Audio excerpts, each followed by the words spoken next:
Hello and welcome to the Evidence-Based Chiropractor. I am your host, Dr. Jeff Langmaid. On today's episode, we are back with more research, another fantastic study, brand new. It's all about the changing face of low back pain care. This is looking at 20 years of how physical therapists, osteopaths, and chiropractors take care of people with back pain, how they refer, and how they think about the care that they deliver. Fantastic study, retrospective, multi-decade. I love it. We're going to dive into it and much more, highlighting what the research says, how this can be applied in your practice, and some key takeaways in the conversations that you have with your patients each and every day. Now, before I get started, I want to say a few words about NeckCare, my favorite cervical assessment tool on the market, the best hardware and software package. And as a listener of this podcast, they're going to hook you up with 10% off. You can check it out at neckcare.com or click the link down in the show notes. But as I said at the top, today we are all about research. And if I had a question for you, I'd lead with this. If I asked you how much the average chiropractor's approach to low back pain has changed over the last 20 years, what would you say? Do you think it's a lot? Do you think it's a little? Do you think that it's not at all? Well, this research study gave us an answer, and some of it might surprise you. Again, the researchers looked at how chiropractors, osteopaths, and physical therapists, specifically in the UK, have managed acute low back pain. So key words there. This was in the UK, and it's acute low back pain, not chronic, over the last 2 decades. The same survey, 20 years apart. And what they found, it tells us a really pretty fascinating story about how our professions have evolved, where there's some work to do, and maybe some gaps as well. And the more that you understand this, I'm going to say, the more that you can understand how to position yourself in your community, whether that's building referral relationships with MD Connection by the Evidence-Based Chiropractor, which maybe it's getting out there with Patient Pilot, messaging to reactivate your patients.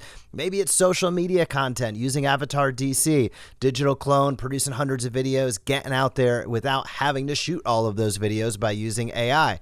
However you're going to apply it, understanding the referral habits and the sentiment of how have things changed? How are other healthcare providers, including ourselves, at least those that took part in the study, thinking about acute low back pain? So this study surveyed over 1,700 clinicians back in 2003 and another 1,300 in 2023. Again, across chiropractic, physiotherapy, and osteopathy.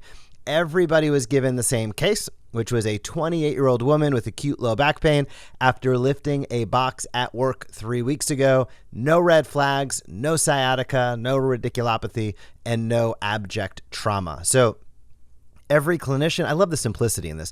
Every clinician was asked 2 primary questions. One, what, they say, investigations, quote unquote, would you order on her first visit? And then number 2, what interventions would you apply or use? And because they use these identical surveys 20 years apart, they can actually directly compare how clinical behavior has shifted or changed over time, and additionally, how different professions line up or not with the guidelines. So some of the headline stats and numbers were that no investigations was the most common response then and now. In 2003, 85% of the surveyed clinicians said they would not order any imaging or tests. By 2023, that number rose to nearly 90%.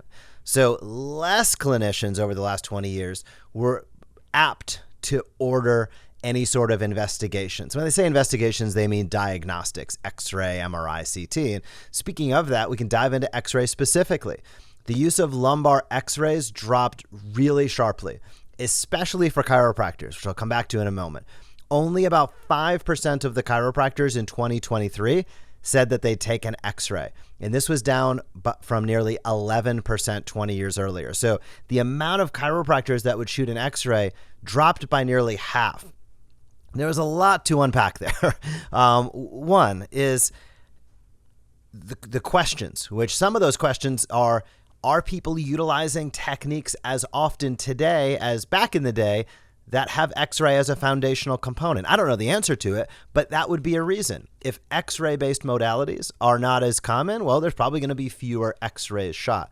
Clearly, some of the guidelines have tightened up, so to speak, the use of X-rays, but I'm still a big fan of giving the latitude to the docs who utilize X-ray in their technique to be able to take those X-rays and be able to implement their technique. So clearly there's been a shift, whether that's in education, the educational school, the schools out there, either I'm going to say diminishing the use of X-ray or a combination again with technique utilization.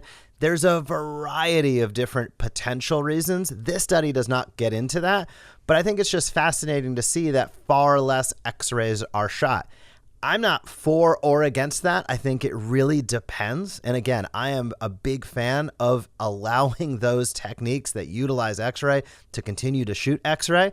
However, it's just a fascinating thing when we see less X-rays being shot by a significant margin. This episode of the podcast is brought to you by Patient Pilot. Your most valuable asset, your patient list. Patient Pilot turns it into action. Automatically send weekly personalized emails to reactivate patients who already know, like, and trust you. When they click to schedule, ask a question, or refer a friend, you're instantly notified, making follow-ups easy.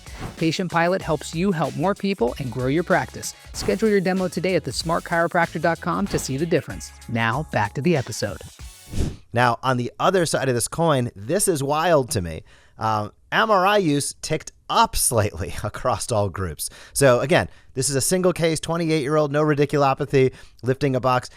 From roughly 1% of people saying they would order an X-ray to nearly 3%. So still pretty low overall, 3%, but it's pretty wild to me that X-ray use would be cut in half, yet MRI use would, be roughly 3%. So it's tripled in usage, so to speak, while X-rays have halved in usage over 20 years. And again, especially have to keep in mind, this is not a general how do you take care of people. This is specifically related to the case in this study. Another very, very interesting component is adjustments decreased with chiropractors. So it dropped from almost 90% of chiropractors saying that they would adjust the patient to 75%. Now, clearly there's been a massive amount of shift, I'll say, in the chiropractic profession in terms of utilizing things like modalities, right? We look at shockwave. We can look at things like spinal decompression. We look at laser. We look at the great advances that have been made in exercise science. So I'm not particularly surprised that we see a decrease in 90% of chiropractors adjusting to 75%, but that's still a 15% or whatever it might be in that case. To get 15%, that's a pretty good shift down. So to me, I can look at that and understand why, because of the additional modalities. Now, they don't get into the second questions, which are, well, what else would you do? But we can highlight some of the other things that they specifically responded to. Massage and acupuncture rose sharply. Massage jumped from 53% 20 years ago to 67%, and acupuncture from 7 to 20%, so nearly doubling. Specific exercise prescription declined. That makes no sense to me, but 54% to 43%, and advice to stay active and avoid bed rest remained about the norm. So there was lots of movement in the details of how people were responding, even if I'm going to say the big picture hasn't changed dramatically. So this study found that there was a clear shift away from routine X-rays and tests. Now, this is what the guidelines have pushed for over time, only using imaging when red flags are present. And chiropractors, again, in particular, cut their X-ray use by nearly half. So there's a lot of different factors that could go into that, but I'm shocked to see that X-ray use declined by 50% while MRI use increased by 300% or 3 times. Now, the physical therapists were the most consistent at recommending patients stay active and getting back to work as soon as possible. Probably no surprise there, but they became a little bit more conservative over that 20-year period. Now, osteopaths, on the other hand, became significantly less restrictive, a sign that their approach has started to advance to the actual evidence over time. And across all professions, Spinal adjustments decreased slightly. Mobilization was mixed. It was up for chiropractors, down for physios, and massage and acupuncture rose. So there's a variety of different What I'd love to see is a follow-up study that's, well, why, right? Answering the question, well, why did these changes take place? And a follow-up survey to these clinicians would be super impactful to understand the motivations behind the decision-making, not just the answers themselves. So specific exercise prescription declined, which was kind of interesting. Ultrasound and interferential almost disappeared from about 10% to under 2%. So the overall trend is kind of a convergence. It's not perfect, but we are more aligned now between all three professions than we were in the past when we look specifically at these statistics. So why does this matter for your practice? I think it shows that care across our profession and others continues to evolve, but it's not uniform. So imaging has reduced, but spinal manipulation remains a very strong component of who we are and what we do. As I always say, it's the hallmark of who we are and what we do, but there seems to be a little bit of an offset, and it's not utilized 90% of the time, which is nearly every single time, down to 75%. And my gut tells me that that's an evolution of what I'll call sports chiropractic. As anybody who knows me personally knows, I always say, pretty much every single most chiropractors below 35 years old say they're a sports chiropractor, even if they're really not a sports chiropractor. But there's been a popularity within chiropractic associated with sports chiropractic that's had a trickle-down effect. And I think a lot of that's positive. Utilizing exercise, utilizing additional modalities, and still retaining the core essence of what we do by delivering adjustments and helping people live their best lives, not only to get out of pain, but to ultimately improve quality of life and performance. So in this study, again, there was a rise in massage and acupuncture. That probably reflects patient demand because it feels pretty good and it's perceived as safe. So there's a lesson there for all of us in terms of understanding that patients value their experience as much as they value their outcomes. And the future success of our profession, your practice, depends on balancing those two things. Delivering fantastic results while also giving patients a really positive hands-on experience. So helping people understand the old adage that movement is medicine, helping them understand fear avoidance behavior is real, and spinal pain has psychological ties like nothing else to depression, etc. So really encouraging people to stay as active as possible, and helping them understand that even gentle motion helps their body heal faster. This isn't about avoiding motion. It's about leaning into it safely. It's also about helping people understand that they are literally built to recover. A vast majority, an overwhelming majority of acute low back pain cases improve without drugs or surgery.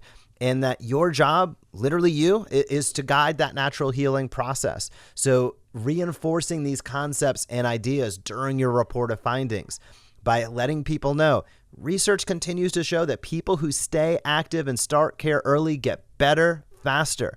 This reinforces the care plan recommendations that you're making, helps people understand the why behind it, and also influences them to do the right thing.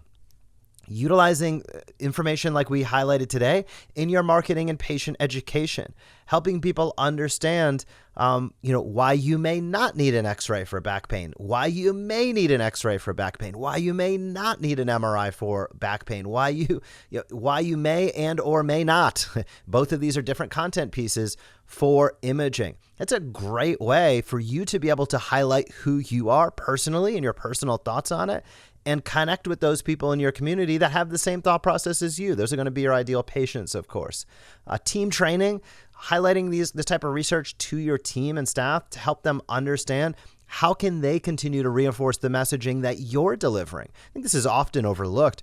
Our team members are, taking care of, many of our team members are spending more time with patients than we are, whether they're at the front desk, in check-in, in check-out, answering the phones.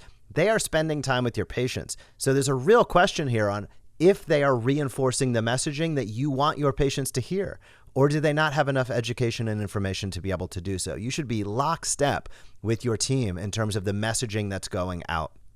And additionally, using this for your own clinical decision-making, understanding the preferences of other professions, and where can you step in with your unique selling proposition to highlight who you are and what you do. So I thought this was a fascinating study. It's the start of what I'm going to say is a much longer story. There's a lot more questions than answers, but this gives a really cool snapshot of the last 20 years and how professions have changed. Now, before we wrap up today, if you're looking to step up your clinical game and you're looking for a new table, Leander Tables, as a listener to this podcast, are going to hook you up with $1,000 off their Series 950. I'll drop that link down below. You can connect with their team, ask them questions, let them know you're a listener to this podcast, and they're going to hook you up with $1,000 off their Series 950 table, which is awesome.